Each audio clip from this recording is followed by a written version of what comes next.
ఈరోజు చామంతి సీరియల్ మొదలవ్వడమే రమాదేవి చామంతి వాళ్ళని రాణిగారి నగ ఇంట్లోనే ఉంటుందన్న విషయం మీకెలా తెలుసు అని అడుగుతుంది. అప్పుడు చామంతి అంటే రాణిగారు ఎప్పుడు వచ్చినా సరే నగ ఆవిడ మెడలోనే ఉండేది కదా, అందుకే ఇంట్లో ఉంటుంది అనుకొని మా అమ్మ అలా చెప్పింది, అందుకే చెప్పాను అంటుంది. అవునా, నీ మాటల్లో నిజం మీ కళ్ళల్లో కనిపించట్లేదే. అయినా నేను చెప్పినంత వరకు మీరు ఇంటి నుంచి బయటికి వెళ్ళకూడదు, ఇక్కడి నుంచి వెళ్ళండి అని చెప్పి అవుట్ హౌస్కి పంపిస్తుంది. ఈ చామంతి బట్టలు సర్దుకుంటూ వాళ్ళ అక్క రోజా చెప్పిన మాటలు గుర్తు తెచ్చుకుంటుంది. మీరు ఈ ఇంటిలోనే ఇంకా ఉంటే మనకు ప్రాబ్లమ్స్ వస్తుంటాయి, మనం ఎవరో తెలిసిపోతుంది అని రోజా ఫంక్షన్లో చెప్తున్న మాటల్ని గుర్తు చేసుకుంటూ ఉంటుంది. ఒకవైపు నుంచి ప్రేమ్ చాలా ఆనందిస్తూ ఉంటాడు చామంతి వాళ్ళు వెళ్ళట్లేదు అని చెప్పి.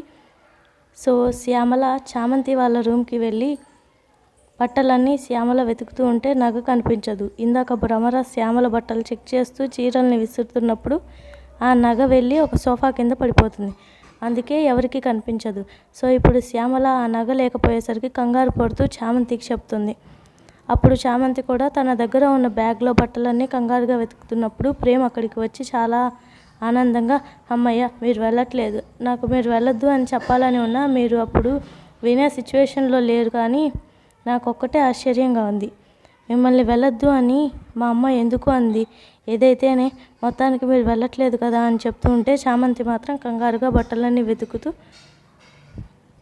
కొంపతీసి ఆ హాల్లో ఏమన్నా ఉందా అని పరిగెత్తుకుంటూ హాల్ దగ్గరికి వెళ్ళి వెతుకుతూ ఉంటుంది. అక్కడ భ్రమర వచ్చి ఏంటి వెతుకుతున్నావు అని చామంతి కంగారు పడి అబ్బే ఏం లేదమ్మా అంటుంది. ఏమన్నా పోగొట్టుకున్నావా, లేదంటే ఏమైనా దాచుకున్నావా అని అడిగితే మా అమ్మ మందుల చిట్టి కనిపించట్లేదు, ఇందాక ఇక్కడ పడిపోయిందేమో అని వెతుకుతున్నా అంటే దానికి భ్రమర మీరు రోజు తుడవకపోయినా ఆ రోబో తుడుస్తూ ఉంటుంది కదా, తుడిసేసి బయట పడేసి ఉంటుంది అని అలా చెప్తుండగా అరుణ్ మెట్ల మీద నుంచి దిగుతూ ఆఫీస్కి వెళ్తూ ఉంటాడు. అప్పుడే రమాదేవి మేనకోడలు దీక్ష కూడా అరుణ్ దగ్గరికి వచ్చి నేను ఆఫీస్కి వస్తా బావా అని అంటుంది. దానికి అరుణ్ నువ్వు ఆఫీస్కి వస్తే నాకు డిస్టర్బెన్స్గా ఉంటుంది, చాలా వర్క్ చేసుకోవాలి అని చెప్తాడు. అప్పుడు దీక్ష వాళ్ళ నాన్న జగదీష్ కూడా వచ్చి పాప సరదా పడుతుంది తీసుకెళ్ళు బాబు అంటే అరుణ్ నో చెప్తాడు. అప్పుడు జగదీష్ రమాదేవి దగ్గరికి వెళ్ళి పాచికలాడుతూ తీసుకువెళ్ళమని చెప్పు, లేకపోతే ఏం జరుగుతుందో తెలుసు కదా అని మళ్ళీ బెదిరిస్తాడు. రమాదేవి ఇంకా మాటలు విని దారి లేక అరుణ్ వైపు చూసి దీక్షను కూడా ఆఫీస్కి తీసుకెళ్ళు, ఇంకేం మాట్లాడుకో అనడంతో అరుణ్కు మరి వేరే ఆప్షన్ లేక ఇంకా దీక్షను వెంట పెట్టుకొని ఆఫీస్కి వెళ్తాడు. ఇది ఇలా జరుగుతుండగా చామంతి అక్కడే ఉంటుంది. అప్పుడు భ్రమరాంబ ఒకసారి చామంతి వైపు చూసి నువ్వేంటి ఇంకా ఇక్కడే ఉన్నావు, వెళ్ళు ఇక్కడి నుంచి అని చెప్పి కసురుతుంది. చామంతి ఆ నగ ఎక్కడుందో అని ఆలోచిస్తూ బయటికి వస్తుంటే అటు సైడ్గా వస్తున్న ప్రేమ్ చూసి ఏంటి చామంతి ఇలా ఉంది, ఏదో జరిగింది అని అనుకుంటూ ఉంటాడు. మరోపక్క అరుణ్తో పాటు దీక్ష అరుణ్ ఆఫీస్కి కారులో వెళ్తుండగా దీక్ష అరుణ్ని ఇబ్బంది పెడుతూ ఉంటుంది.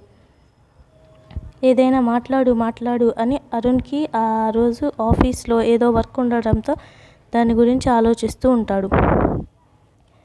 సరే నీతో అట్లీస్ట్ ఒక ఫోటో అన్నా దిగుదాం అని చెప్పి దీక్ష తన మొబైల్ తీసుకొని సెల్ఫీ తీస్తుంది. ఆ తీసిన సెల్ఫీని సోషల్ మీడియాలో అప్లోడ్ చేస్తుంది. విత్ మై వుడ్ బీ అని చెప్పి ఆఫీస్లో కూర్చొని ఉన్న రోజా చూస్తుంది. ఆ పిక్ చూసి తనకి కోపం వచ్చి పక్కన ఉన్న కొలీగ్ మొబైల్ తీసుకొని దీక్ష పెట్టిన పిక్చర్కి నెగిటివ్ కామెంట్ పెడుతుంది. మీరిద్దరు అన్నా చెల్లెల్లాగా ఉన్నారు, అస్సలు సెట్ కాలేదని కారులో వస్తున్న దీక్ష ఆ కామెంట్ చూసి ఎవరో మనల్ని చూసి ఈర్ష్యపడుతున్నారు అని అంటుంది. ఇలాంటి కామెంట్సే పెడతాయి, మన జోడీ చాలా బాగుంది అని అనుకుంటుంది. అరుణ్తో పాటు దీక్ష కారులో వస్తుందన్న విషయం రోజా తెలుసుకొని ఆఫీస్ బయట నించొని ఉంటుంది.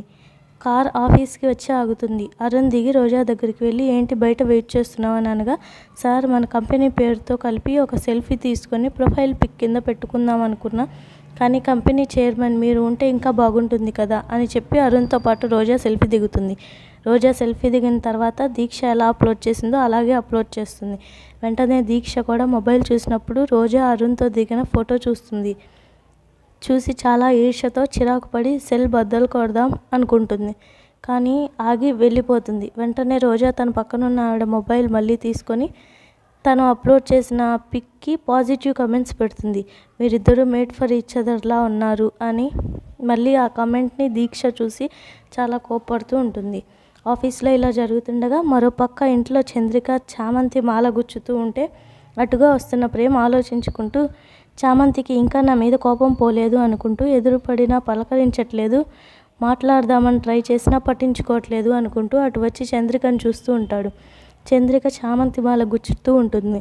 అప్పుడు ప్రేమ్ చంద్రిక దగ్గరికి వచ్చి, ఎవరి కోసం ఇది అని అడగక, చామంతి పెట్టుకుంటుందని కడుతున్నాను బాబు అంటుంది. అప్పుడు ప్రేమ్, అయితే నేను కడతా, నాకు ఇది వచ్చు, నువ్వు వెళ్ళి వేరే పని చూసుకో, మా అమ్మ వాళ్ళు చూసుకోకుండా నేను మేనేజ్ చేస్తా అనడంతో చంద్రిక అక్కడి నుంచి వెళ్ళిపోతుంది. అప్పుడు ప్రేమ్ ఆ చామంతి మాల ఎలా గుచ్చాలో తెలియక మొబైల్లో చూస్తూ యూట్యూబ్లో చూస్తూ గుచ్చుతూ ఉంటాడు. సీరియస్గా ఇదంతా చామంతి దూరం నుంచి చూస్తూ ఉంటుంది. ఇతను ఎందుకు చామంతి మాల గుచ్చుతున్నాడు? ఇంట్లో అంతమంది పనివాళ్ళు ఉండగా ఇతనికి ఎందుకు ఈ పని అని అనుకుంటూ ఉంటుంది. ఇవాల్టి ఎపిసోడ్ ఇలా ముగిసింది. ఇలాంటి వీడియోస్ మరిన్ని చూడాలనుకుంటే నా ఛానల్ని లైక్ చేసి సబ్స్క్రైబ్ చేసుకోండి. Thank you.